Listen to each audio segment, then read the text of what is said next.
Next, I would like to introduce a lady who the leadership team at Dar Marifa had the pleasure of working with for the last 2 days. A creative, innovative, inspiring woman whose enthusiasm for her work spread to us all.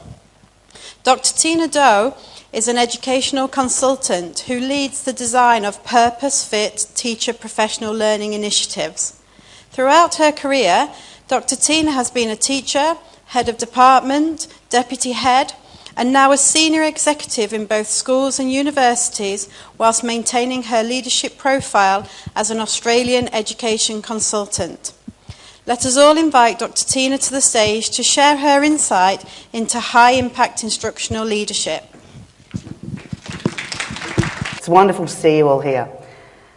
I started teaching when I was 19 years old. I was driven by a passion to make a difference. I was also driven by a huge moral purpose. What's moral purpose? Moral purpose means don't predetermine me when you are teaching me by my heredity, by my postcode or zip code or the residence where I live, and don't predetermine me by the sibling that you may have taught last year. Instead, teach me like you can believe that I can learn. It's taken me 33 years to actually arrive at a procedural model, a set of steps, a way of going about imparting that knowledge to others around how to lead. High-impact instructional leadership has become my signature professional learning clinic. So what I'm planning to do in the next 25 minutes is to share a lifetime's work with you. So I will try not to go too fast. This is one of my favourite photos. It's from 1996, 20 years ago. It's not just because up the back there I'm quite slim and young.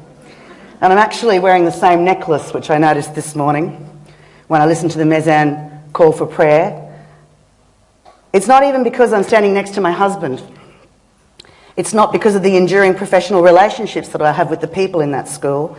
And it's not because of the lifelong friendships. In fact, there are 3 people on that staff who are godparents to my children. What it's about is the fact that this place absolutely rocked. It was an amazing place. We were innovative, we were creative, and we were focused on change that would bring the best benefit for our kids, our moral purpose. So, what was it about this school that allowed me to move from being a teacher to a year coordinator of Year 12, to a head of Department of the Arts, languages other than English, my specialty being Italian if you can't tell, and human relationships education, and then on to the deputy principal? What was it about that school? Well, it wasn't just the principal, although he was a great guy. Because when Brian left, the school remained a great school, an outstanding school. And in fact, I can circle a number of people who are outstanding educators in 2015. They are principals, they are winners of awards, they are education advisors, they have run incredible international and behaviour management programs. So what is it about that place that made it a great school? How do you create an outstanding school when people get the promotion that they're looking for? How do you maintain sustainability? How do you succession plan? How do you keep the momentum going? Well, in 2004 I stepped out of my deputy chair and went and worked at Central Queensland University. And my brief was to work in professional learning partnership with teaching schools, with the university, in order to bridge the gap, the theory-practice divide. So in 2004, I thought it was about me engaging staff. And I could do that pretty well. I can dance on a table, very good. I can keep people in the palm of my hand. So I started out at Kenilworth State Community College, which was a P primary from early years to 10, year 10 school. Kenilworth was a beautiful school out in the hinterland. We had 1 school in this project, 1 facilitator, which was myself. I wasn't Dr Tina yet. 14 teachers and 14 first-year undergraduates in the CQ University, Central Queensland University undergraduate program, the Bachelor of Learning Management. And I thought if we can teach them a common pedagogical language, we'll teach them a framework, not unlike your 8 essential elements of a lesson, then we'll see enhanced teacher practice and we'll improve student outcomes. Bingo. So it was all about me. It was all about Tina in the middle here, right there. Doesn't work on that screen. Sorry about that. It was all about me in the middle, and everyone focused into what I was doing. I went out one day a week on a Wednesday. Wednesdays were sensational. They even made me a badge that didn't say Tina Doe, it said Tina Doe, because the professional language we were using was the dimensions of learning, or DOLE. I don't know what happened on Monday, Tuesday, Thursday or Friday, but Wednesday went off. What happened afterwards? Because it was all about that nexus in the middle, I didn't go back to that school the next year. The principal got a promotion, the curriculum coordinator moved to Singapore, and the Indigenous leader in the school, our Indigenous Aboriginal teacher, moved down and got a promotion as well. The whole thing fell apart behind me. I got it wrong. Okay, take two. Had a very tolerant boss, Professor Lynch, in fact. What we did then was we went, okay, let's go 2005. I'm still working for Central Queensland University. Now I'm thinking, okay, what I have to do is remove myself from the middle. It's got to not be about me. So I engaged a cluster of schools, and I targeted second-year teaching schools in the Central Queensland University program on the Sunshine Coast where I live. So what I did through my connections as a deputy principal in that area was I convinced teaching schools that this was something they wanted to be a part of. So it was a region now, not just a school. There were 3 facilitators. There were 13 schools.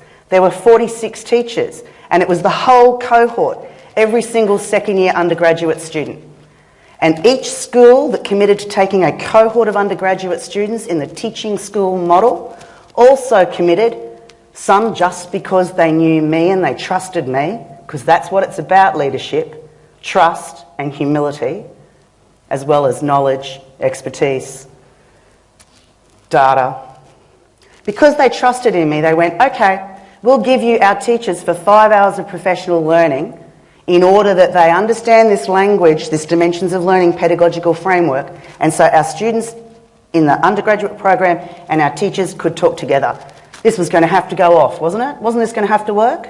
In fact, it should have networked schools, because what we were trying to do was we were saying, if we empower a cluster of schools in a region with a common pedagogical language, it'll infiltrate their practice. It'll become sustainable, particularly if there's transience between the schools.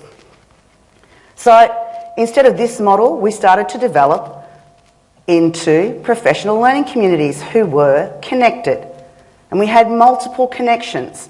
But what you'll notice is that although, I'm going to try this again, yay. Although Sunshine Beach High School for the first time in decades spoke to Sunshine Beach Primary School, that connection was very easy to break.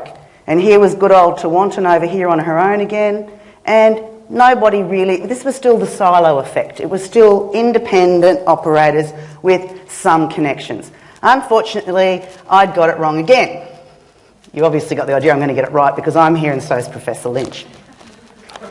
What happens in the third evolution is that we go up to the Northern Territory, which is the wild, wild west in Australia, and our colleagues, Dr Helen and my dear friend also Marie Garrigan, will be keeping me on point, was what I was just about to say, because it was a fabulous opportunity for us. And what I realised in 2006, it's not about me at all.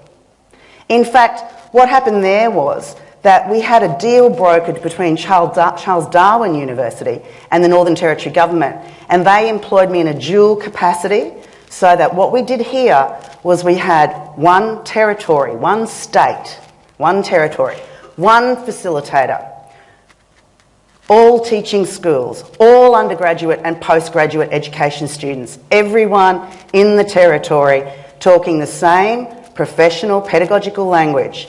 We said if a professional learning initiative generates a networked professional learning community, it will live beyond the facilitator. So what we were looking for was moving the satellite effect into a net. And when I asked Marie this morning or yesterday, pedagogical language, still learning management, Professor Lynch's body of work, still dimensions of learning. So this has endured. This is actually infiltrated. It's made a dint. This time I got it right. So something about innovation too is about that permission to try and perhaps to fail, but to then analyse the data and to be able to say, what must I do next? What evidence impact am I looking for? What success criteria am I aiming towards? You see, leadership is about making others better as a result of your presence and making sure that your impact lasts in your absence. So who said this? Sheryl Sandberg. She's only the Chief Operating Officer at Facebook, and what would she know? Facebook only has currently over 1.3 billion monthly active users and an approximate net worth of 245 billion. But I digress. Going back to Sheryl's quote, leadership is about making others better as a result of your presence and making sure that impact lasts in your absence. Here's my light bulb moment. I needed to capture what I did as an instructional leader in a model so that others could replicate it. I hadn't got it right in my second evolution because I had 3 facilitators, but somehow the rub effect didn't happen. They didn't just get what I was doing through osmosis, through me writing all the professional learning modules and them delivering it. Something was still missing. So what did I need? I needed to develop an instructional leadership model. And we have Teach Professional Learning Initiative, which is my doctoral work around professional learning partnerships and how they work in practice. But I had to distill that down because it was too complicated. And what I wanted was something that I could take into the global context. And over the last 2 days with the leadership team at Dharma EFA, we've been able to see how an instructional leadership model that was generated and enhanced and tested and tried and proven in Australia, in Queensland, and then across the country, was able to transfer globally to our context, to our needs, to our kids, to our data, to where we were as instructional leaders. So I present to you ST2P. Space, time, place and pace. There are 2 Ps. What does it mean? First of all, you have to make space. Jake referred to this, Dr. Jake, as creating space. In my doctoral work, in my research, I call it making space. Making space is very literally around the emotional, the physical, the head space. It's about what is the strategic alignment here? Why do we need this particular initiative? What's it all about? If you want me to engage in feedback and observation protocols, show me the research. Let me have some action learning around it. Let me make some space to do that. And by space, I do not mean, ladies and gentlemen, give me time off of my professional duties. I mean, how do I create the space as an instructional leader, and this was the challenge over the last 2 days for our team, to actually give people the research they need, give them a physical space to engage with it, give them space in the curriculum, space in the timetable, again, not through release and covers, to engage in what that priority, what that research-based evidence that I'm trying to initiate, trying to bring into my team is about. What does it mean? So S is make space.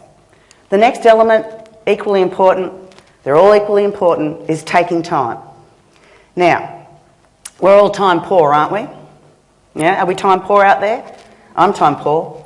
I've got 2 kids, I'm a wife, I run my own consultancy business, I'm a managing editor of a publishing company, I'm also a managing editor of a journal, the list goes on. I do some good stuff too. We were joking about the fact that I'm vice president of my kids' school's P&F, Parents and Friends, and I also am master of ceremony at a very large event, a cultural and music event locally. So I've got a lot of stuff that I do. You know what they say about if you want something done, give it to a busy person? Time's a really important thing. Time management is important. As a deputy, when people would come to me and complain about time, I would very often engage them in a conversation around, so the time that we're taking to have this conversation right now, how could the time be better utilised?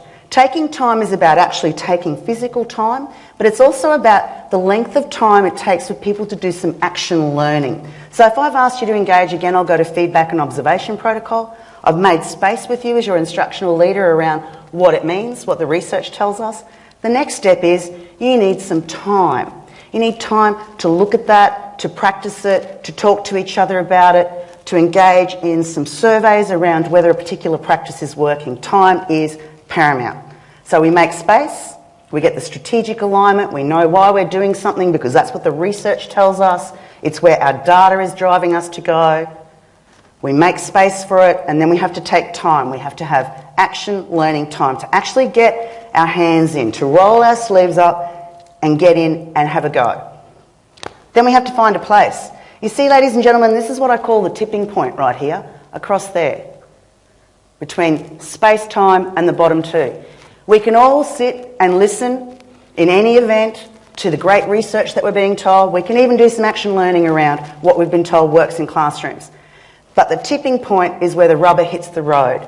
It's when you put the research into action. And that's about modelling best practice. It's about actually finding a place in your repertoire of skills where you can actually go, aha, I see how that works, flipped classrooms, blended learning. I want a bit of that. Show me how to do it, and I'm going to infiltrate that into what I already do. I'm going to make it part of how I do business. I'll find place for it. Too often the research indicates that we go to a great event like today. I mean, what better venue could you have? What fantastic hospitality. We've got 2 books in our satchels. We're all keen. We've got staff from the school ready to present in concurrent sessions. Are you going to do anything with it when you go back to base camp? When you go back to school?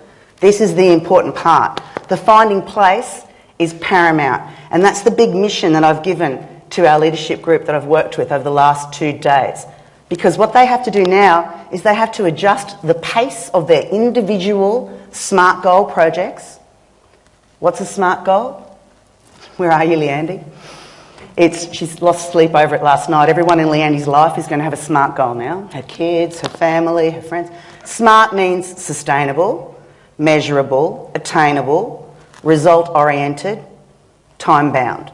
A SMART goal. Each of the leaders has a SMART goal around a specific portfolio, position, piece of research, work that they have to accomplish that's already aligned to what they have to do. And what they'll be doing now is developing professional learning for their professional learning communities, you as their expert teams, to engage in some learning around their SMART goal project to give you space, make space, allow you to take time, to model best practice and to call on you to model that best practice and to have paced professional learning. So Inas, where are you? Oh, thank you. I should have looked straight down the front. And we will be doing this also through digital means so that there will be a virtual classroom, if you like, where all of these SMART goals and the products of them will be housed. So we have some long-term goals here. So making space is about strategic alignment. It's about community engagement. It's about the headspace, knowing what the science is telling us, the research. It's about the physical space. Where will we do this work? What will it look like? And it's about the emotional space, understanding why this is important and where it fits. So what I want you to do now is I want you to turn to an elbow partner, someone sitting next to you. 2s are preferable, but if you're sitting in a group that looks better for a 3, go ahead. Here's my question to you. What is it, and I'll tell you when to start talking, what is it that you need to make space for in your work? What is the strategic priority that you personally know, professionally, you need to make space for? For example, is it about all teachers being teachers of mathematical language? Where are you, Mark? I got one in for you. Where are you? Fantastic. Is it about literacy? Is it about evidence-based practice?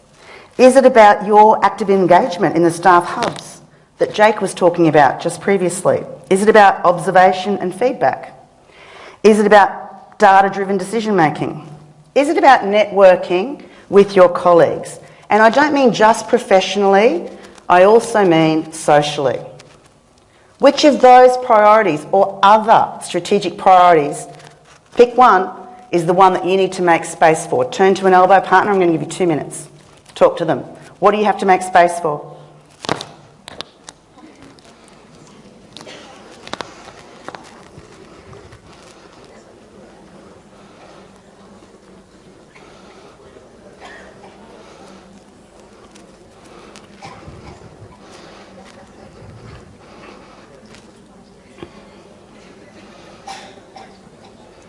$30 more seconds, so make sure the second person has shared theirs.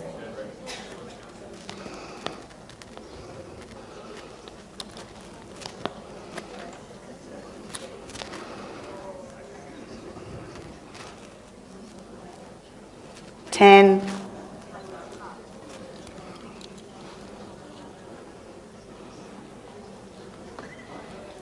3, 2, thank you very much.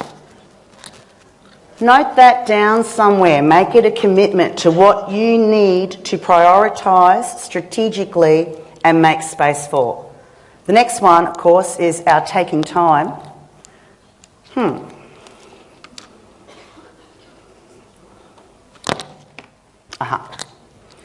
Let's do that again. So the next one is taking time. How are you going to take time for the strategic priority that you just identified you need to make space for? How will you take some time for that? And I don't want you to talk to your elbow partner about being released from duties.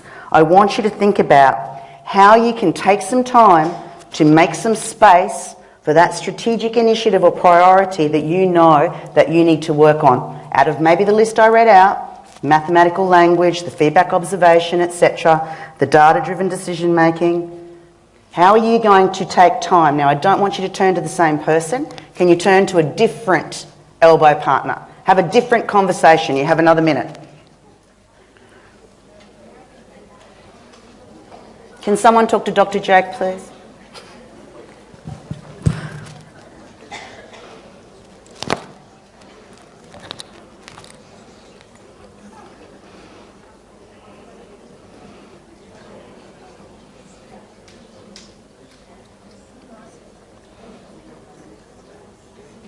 $30 more seconds, so make sure the second story is told.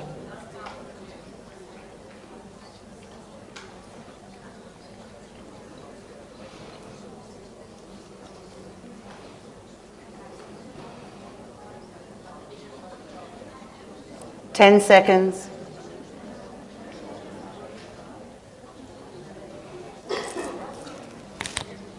Three. Thank you. So we've talked about making space for a strategic priority.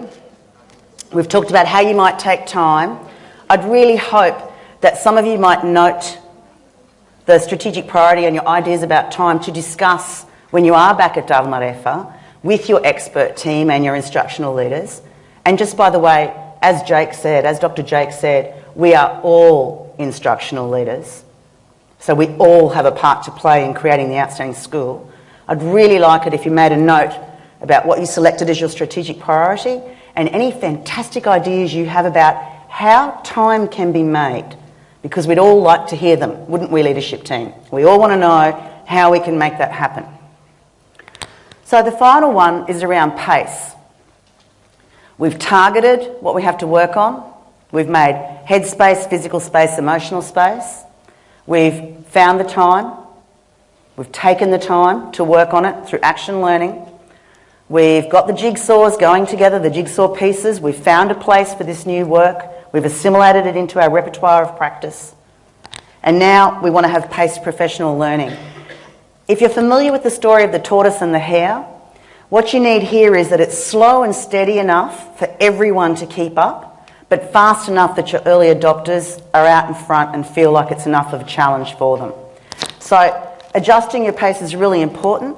What we're hoping that starts to happen now is that all of these projects will become captured in modules, if you like, that will be part of induction processes and in this virtual classroom. And so people will be able to pace their way through the professional learning as well as stay up with where the whole group of you are heading in terms of the professional learning initiatives that each of the leaders I've worked with have been working on.